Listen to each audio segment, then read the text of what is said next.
you're at that top world-class level. Granted, when you come back, you're not there still. Got a little bit extra work to do. You got a little extra work to do to get back to that top echelon, but your starting point, your ground floor is so much higher than most other people because you have that experience to draw on, right? So yeah, anybody with experience in Quake, especially tournament experience, winning money or anything like that, they can take years off, come back. They won't, they're not going to go beat Rafa or anything right away. Right. But they're going to be competitive. All right. Well, it sounds like we are ready to go. Our first matchup here for the Quake World Championships 2017, brought to you by AMD. We are live for QuakeCon 2017, and let's shoot it over to the casters to get the action started.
that B point. Slowly but surely, we'll see.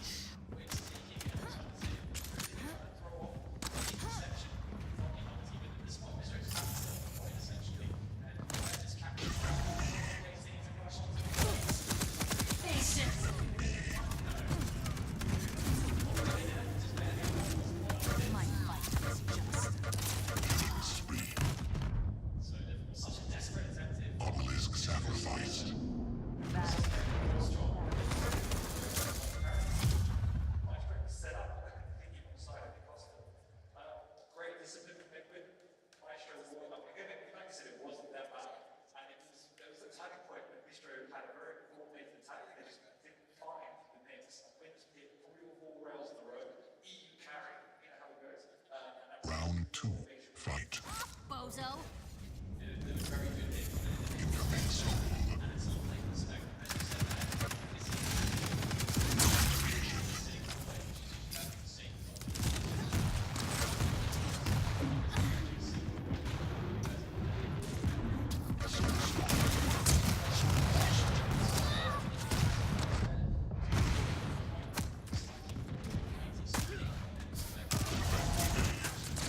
Incoming soul. Incoming quad.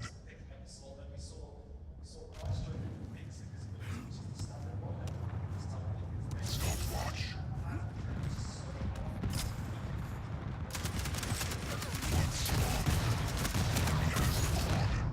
Quad damage. Enemy has the quad.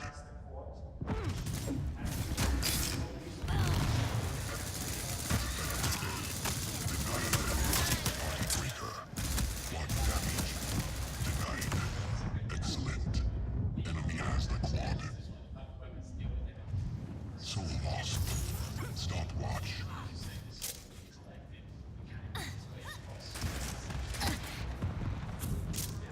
Your team has the quad.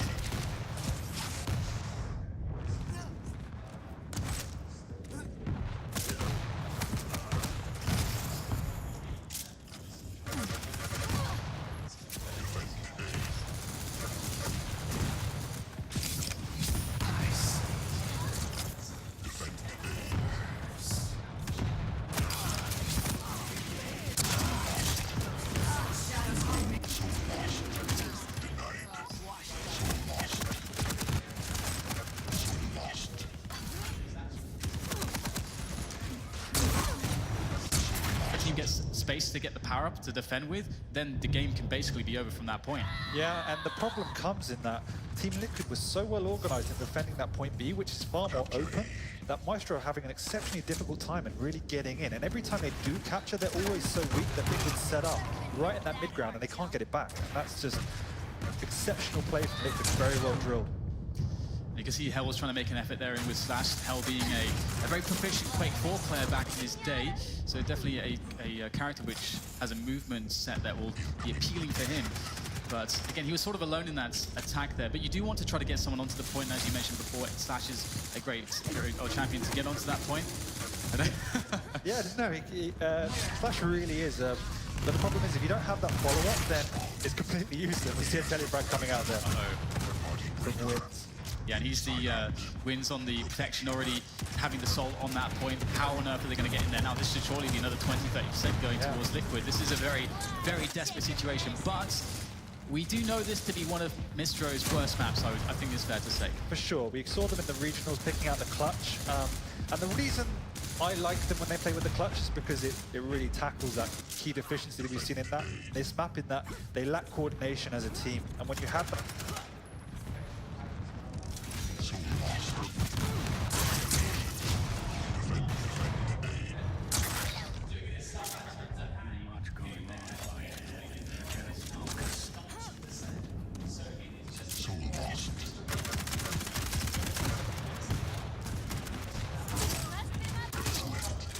Soul lost. Soul gained. Soul spawned. Soul lost.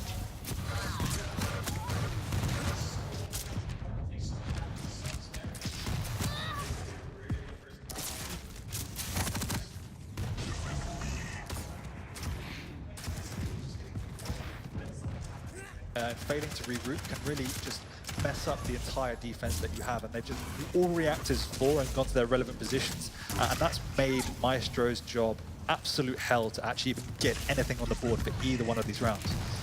And here is the steal attempt from Liquid. myztro getting a few percent on the board at the moment.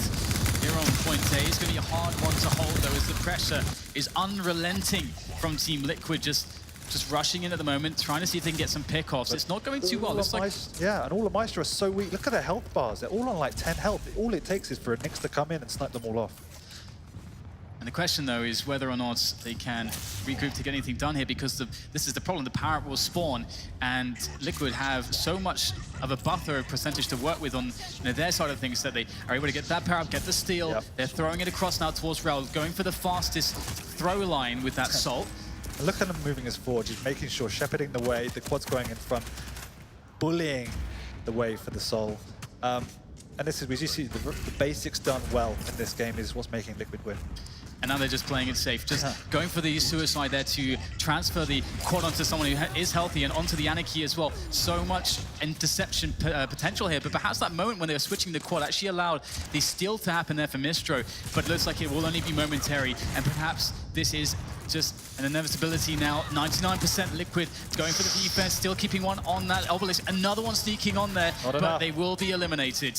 And again, how many times will they be able to do this? That's the third one in a row, but it looks like it's clear. We saw there right at the very end, just when myztro had the cap and they were all low, discipline. It was discipline to back off. They recognized the timing of the quad. They knew they didn't need to push in. They had plenty of percentage to work with. And they took a clean quad, a clean steal, and that just, again, sound real play coming out from Liquid. Very, very impressed. And one of the things that is, I think, going to be a challenge for myztro, I think if we look at the entire pool of teams coming over from Europe, one thing that we can say against all of the American teams is that they have a huge amount of individual skill. And that can generally, I think, afford them an edge over a lot of the North American teams who might need to rely more on the strategy and their team play prowess, which I think was always one of the reasons why we've seen in teams at QuakeCons in years to pass, years that have passed, that's the reason why they've done so well, is that they just generally are... the North American teams just generally have great team plays. And I think that that's really going to be a big a point here in this tournament, a theme we'll keep going back to. But I think this is the one instance where you've got Wins on the team. He has a lot of mechanical skill, and already that exists with the other three North American players who have a huge amount of tenure as well. So I think we saw a bit of a struggle there for myztro in that sense. I completely agree. When you shove Wins in, one of the most prolific aimers in the world across any FPS, it's an ingredient that's been missing in the North American scene. Yes, they have all great mechanical skill, but Wins in it also is an exceptional team player. And there was multiple instances across those rounds where we saw his Nyx coming to the fore, defending the point almost solo. If he wasn't there, it might have been that myztro got another 10-15% and it was really close. However, we're moving into Ruins, I believe, and this is the map where we saw them play the best in the regionals. They're able to utilize that clutch play to the fullest, and that really binds their team together. And I think that was something that was missing in that game. It was a bit scragged, a bit TDM-esque, everyone going off on their little skirmishes. But when they have that clutch, it almost guarantees that you get and always you're going to get a steal. And that's very, very powerful because you can never have a lockdown on the map as we saw there. So assuming they go with the clutch, which I have been told is on the table, I think it will afford them a much better chance on this particular map. And I think all teams have become a lot more adept at Slash, and Slash is a pickup that's been happening ever since the last couple patches. It's become really good, and people are really getting used to using the ability, the Plasma Trail, to do a huge amount of damage. Because again, Clutch, one of the reasons why he's so strong on Ruins is just the fact that he can just stand on the point. In fact, there's some spots where on the lower point he can just have his back against the wall, have the shield up, and he just gets the cap. And there's like nothing you can do. But the Slash is the one answer to that with the Plasma Trail. The versatility is key. How was versatility for you guys in the regionals? Yeah, that was the problem. Hey, we didn't have much time, man. I was casting all over the place. I was like, you know what, guys, we should stick to one lineup and just practice that, get really good at that, not throw the clutch in there. I did play clutch on a few practices, but I didn't feel good enough on it. I couldn't imagine you playing clutch, I'm not going to lie. It's not exactly my style, no. You like to go full frontal. But I think what we've seen is, yes, and this is one of the things we're quite excited about the regionals, that all the teams have sat back and observed what was successful. And Slash was, I want to say, a niche pick. There was only really Claws and Hell that were playing it. Hell didn't even play it every map. I saw Toxic play a couple of times. True, that's true. But I don't know about the American teams because we didn't obviously get much time to watch that. But now we see it's almost mandatory that every team has to have a Slash. And even Team Liquid forfeiting the Soul Lag potentially for a Slag, which is very unusual because you always generally need a Soul Lag in your line to frontline it. But they were able to make it work and played a very fast style and able to camp down the map particularly well, even with the smaller, squishier champions. Yep. And I think, again, with the Soul Lag, having the assist spit obviously is another great counter to that clutch. You might just be standing there with the shield. And generally speaking, I think, again, I think if you look at the trends here, generally in Quake champions, a champion that will offer you a lot of impact or can offer you a lot of impact is a champion that has a lot of good movement options. And that's a theme we will be discussing and seeing throughout the entire tournament. And that's the reason why Slash, I think, is very strong and why Soul Lag is very strong and the tank that you might want to choose, because both of their abilities, it limits movement options for the other players.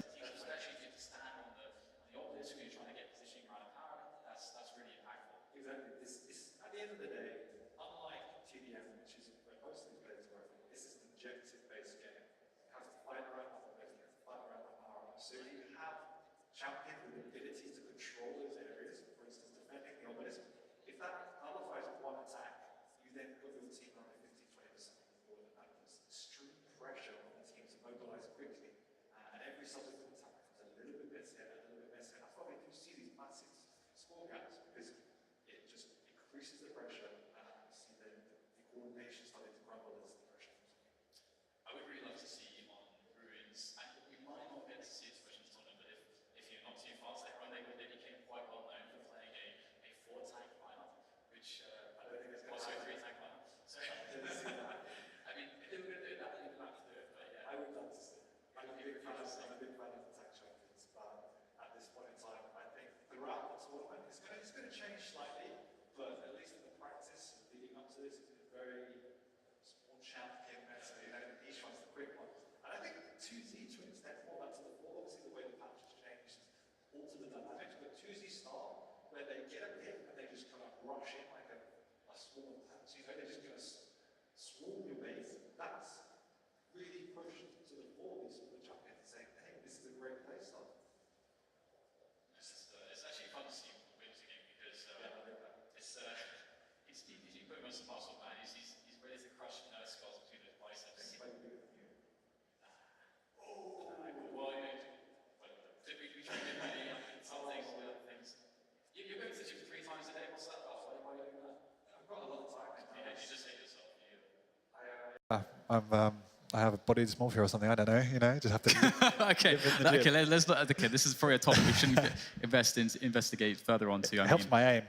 It helps you. Does it really help your aim? Yeah, Claus says he's got the best LG in the world, but he hasn't met me yet. So, and that's what I'm going to leave it at. We used to practice duel together, and when I was an active for a couple of years. Yeah, you and I. You were just smashing me for weeks, and then I started to get pretty good. Then you got a map, and I quit the game. Yeah, I started winning, and you just stopped playing me. Yeah. What was that about? Would you like to explain to people? I think I broke my screen or something. I don't know. Oh, right, okay. I was unable to play for a few days. Days were good times. They were a really good time. I'm looking forward to perhaps playing some Sacrifice with you, though.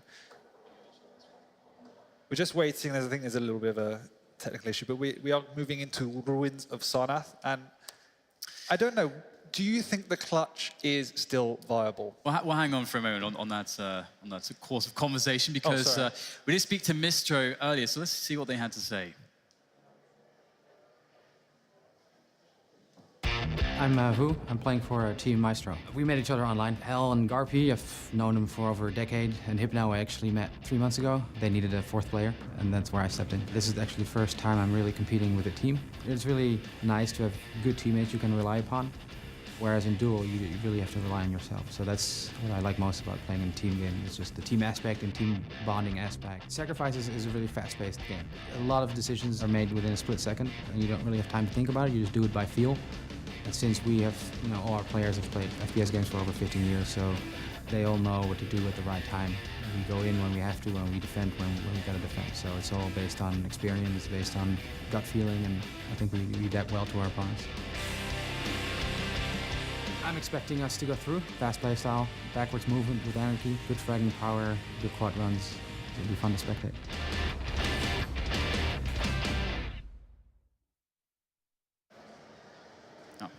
So we're back.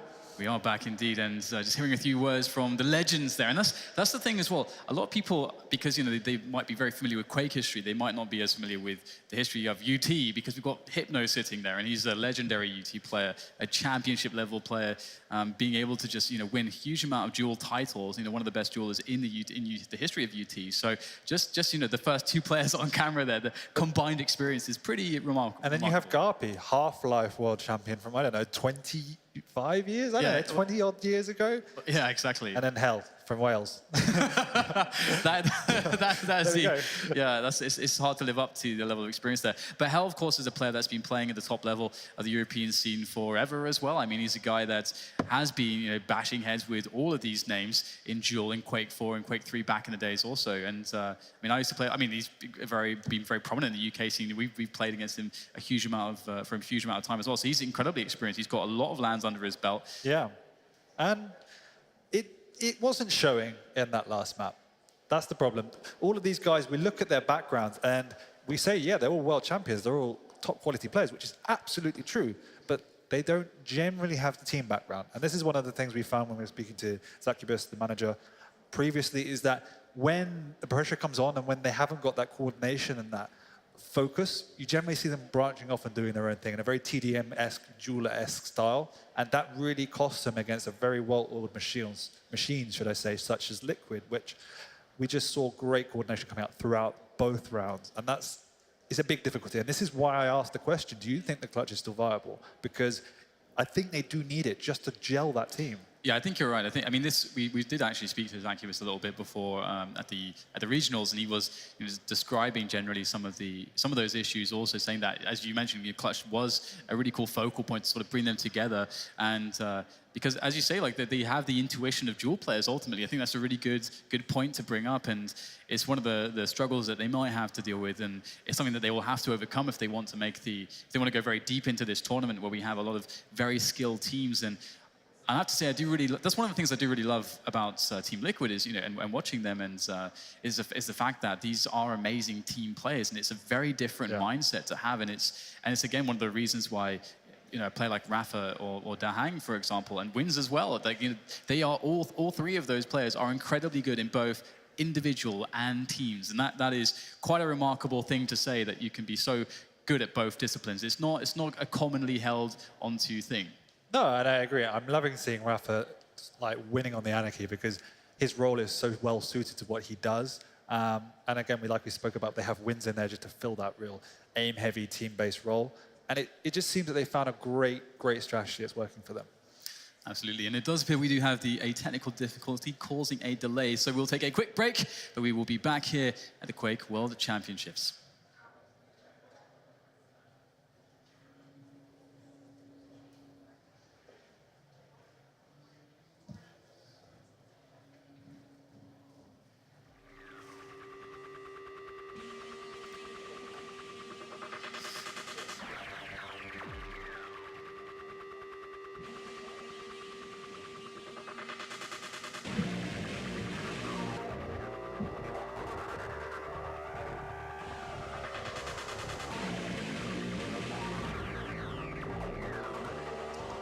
It's crazy custom sacrifice. It's so mental. So it's like lots of stuff happens, but nothing.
Something's happening I can't control. I feel the place so dark. Somehow I feel.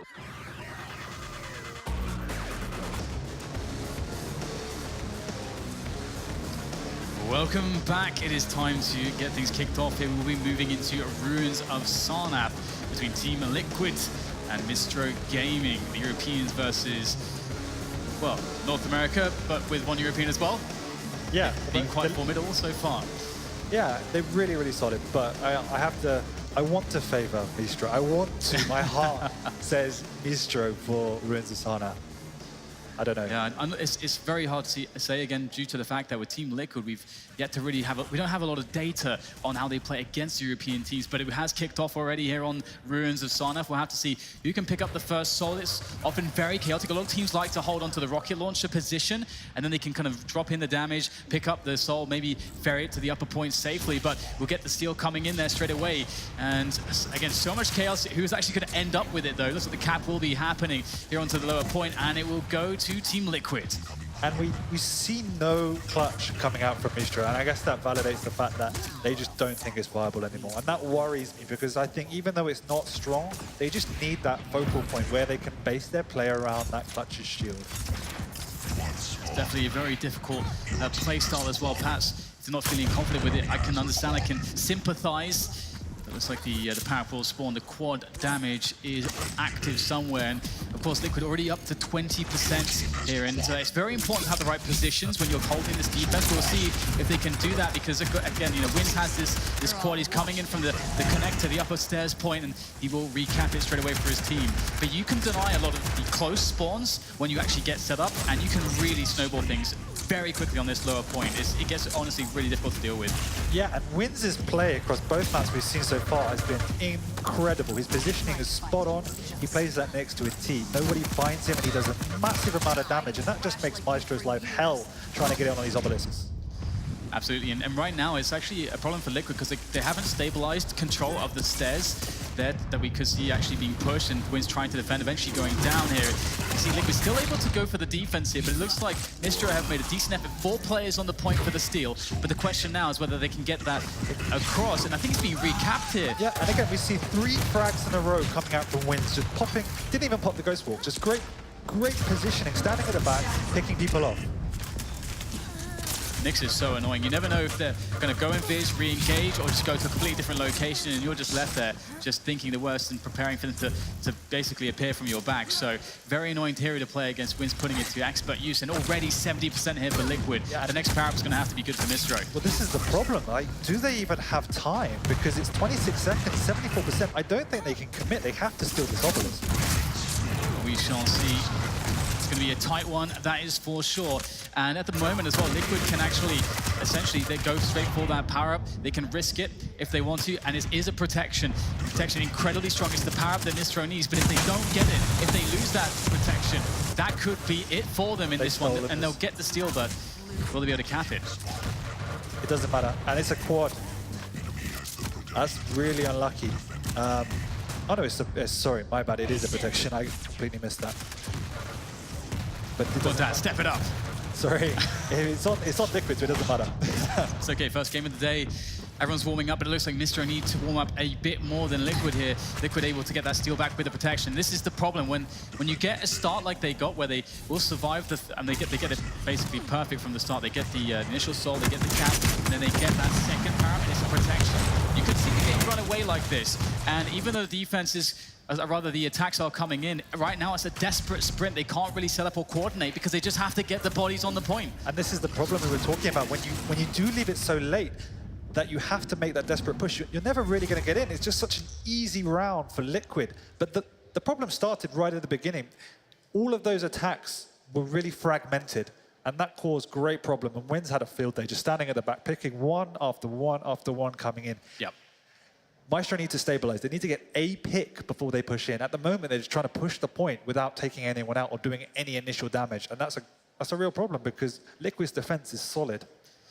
And it can be very difficult on this map because sometimes with Ruins, when the lower point is held, you need to combine your offense through a rocket launcher from that tele point, as well as the stairs from lightning gun as well, to get the real split on there. But we'll see if they can do better here on this second round. It will be a pickup here from Rafa. Which way will he go? Looks like back to the A point. They had so much success there. It really makes sense if you have the choice. Again, you can get those locks here, and looks like the defense will be coming in now for Liquid. And the problem is you do need to try and slow Sacrifice down. Yes, it ticks up exceptionally fast, but if the game gets so chaotic where, again, like we said, the attacks are really fragmented, it can be over before you know it, and you could have lost 2-0. And that is what myztro are on the verge of doing right now.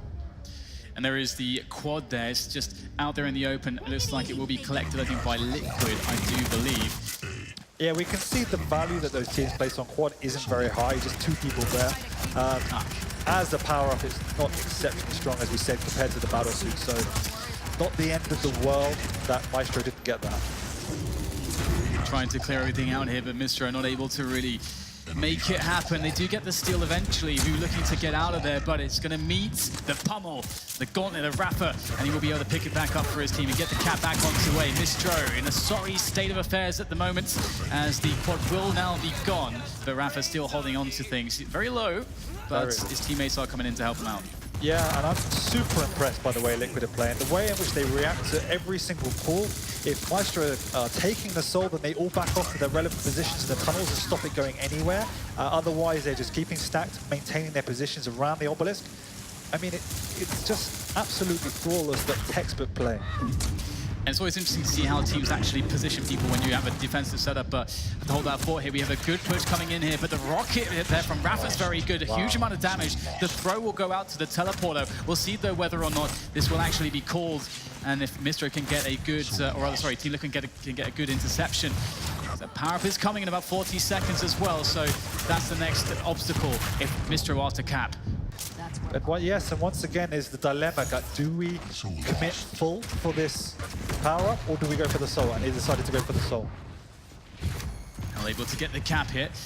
The slide all the way up those stairs. But again, this next power-up is absolutely crucial. If this goes to Team Liquid, if the protection falls into their hands, that could be it in this first matchup between Liquid and myztro.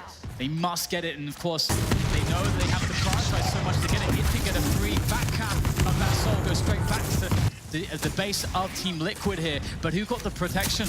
It was Liquid on Rafa. Oh no, this is so bad for myztro. Yeah, myztro's organization just wasn't there. I think there was only 2 guys from myztro there against the 2 or 3 of Liquid, while others were pushing out in random directions. Again, it's just showing, I don't know if it's rust or what it is, but myztro isn't on their game today. Yeah, and I mean, Liquid, they're showing great team play, great coordination, and also they are showing that they, from an individual perspective, that they are stronger right now. And they hit, so they basically have all parts to the formula. Yeah, and the European teams coming in here were coming in extremely confident. Nobody really knew what to expect. You always see strong team play coming out, but to see this level of coordination and the literal demolishment of myztro, I think 2Z, not too fast, you need to start watching out. Absolutely, we'll have the last desperate attempts here made onto the obelisk to try to buy an extra few seconds, but it may all be for nothing. Though, that said, 4 quick kills coming in from myztro. Perhaps there will be a steal in play, but again, it's the interception game for Liquid, and they've been great at that. And the problem is now, Liquid will all spawn on this side of the map, and as we see them swarming in, yes, they don't have weapons, but they've got health, and that's all you need at the end of the day. Look at that pressure. There's no setup. myztro are not able to even get it to a situation where, okay, they've got a defensive setup and they're just stabilizing. No, it's just a straight up steal straight away from Liquid, running it back to their base safely. They got pretty much everybody on the obelisk. Nice. Wiz has to hit everything, and he is doing so pretty effectively. We'll whiff that one, though. We might be able to get out of there, but for how long can he stay alive? It was nearly enough. Wiz's play has been unbelievable in these last few maps. Looks like the soul will be making its way back onto Garpy here, but again, the power-up is coming very soon. Absolute chaos here. And again, Liquid are the team that can essentially back by just getting the carry. They can let the soul go. They've got so much time to work with. And it will actually be a quad going to hell. This is how you want to get back into it. I'm sure they would have preferred a protection here, but a quad will do nicely as well. Yeah, but again, we can see Liquid not really committing. They've got a lot of time to play with, and this is where they just need to stabilize, get the weapons, maybe get an armor, set up, and push in as 4. Something myztro have failed to do for the majority of the game so far. And holding this upper point is always very interesting because it's always about how the other team decides to pressure you. Some teams like to throw a lot of players up from the heavy jump pad and coordinate that with attacking players from Rocket as well. And that can really be problematic if a team doesn't emphasize players on the point. And it looks like Liquid, they've waited for a while and then they went for a beautiful coordination. This really speaks to their team play. Yeah, it was beautiful. You got 2 guys coming in from the lower side, 2 coming in from the other side, and that just splits up myztro. And without effective calling of targets, I mean, you're just going to get fragged and you're going to get stolen. And here it is. Liquid convincingly taking down myztro. What a fantastic start for what is essentially the dream team, the North American hope. That's how they want to kick things off. And honestly, a lot of teams will be looking onwards, and they'll be, you know, perhaps sweating a little bit, seeing the performance there out of Liquid. Yeah, I mean, it was business as usual. I think that's what Rafa would say. They didn't even really be tested, and that's just testament to the standard and stable way in which they played, and myztro could not get past that. It was very effective, and if I would be worried if I was one of these European teams coming into this. And that's the problem too for myztro. I mean, you have a situation where they were able to, on Ruins of Sarnath, like as we saw in the last round, okay, finally they can get the Xol on the point, and it's not instantly stolen back because the pressure from Liquid was often so good with all the squishies, they're so quick that they weren't able to ever get that set up. But then it's a question of, okay, how good can you defend when we give you some space to get a setup, and then we go for a 4-man attack with coordination? And then it's just about that pure offensive ability versus the pure defensive ability. And Liquid, they only needed one good coordinated attack. So exactly, a lot to be talked about there for myztro as they go back into some practice and discussions as they start to await their further matchups. I feel a bit sorry for them. They obviously didn't play to their game, but it's just Liquid did an exceptional job. And I have to say that obviously we've been speaking about Wins and how well he played, but his life was made very easy by the fragmented nature of myztro's attacks, that they were coming in one by one. He was taking a great defensive position. They were always weak when they were coming in, and he was just cleaning up. So really great play from Liquid. I'm sure now they've got confidence going in. On the flip side, I just hope that does not dishearten myztro too much, because they've obviously got 2 more games and they got one very hard game against perhaps the favorites in the tournament, and then one very winnable game. So they have to compose themselves if they want to go through.